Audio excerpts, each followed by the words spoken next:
we have some more breaking news coming in. The judicial custody for the former Maharashtra Home Minister Anil Deshmukh has now been extended for another 15 days. Let me also go across to Yesha, who's also closely tracking these developments. And Yesha, further than this, we have been reporting on this case, and the judicial custody of the former Home Minister of Maharashtra Anil Deshmukh has been extended for another 15 days now.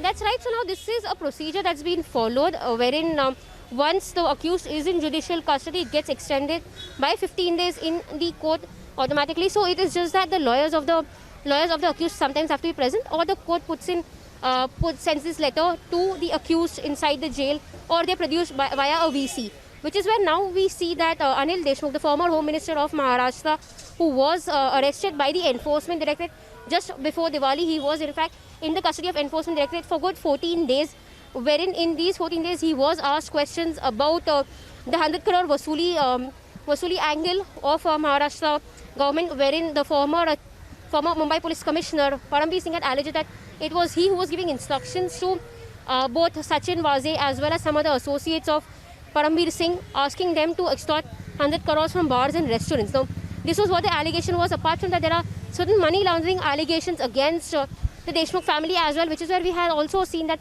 Anil Deshmukh's son Hrishikesh Deshmukh was also summoned by the Enforcement Directorate, but he had applied for an anticipatory bail, and the hearing is still pending before the Sessions Court.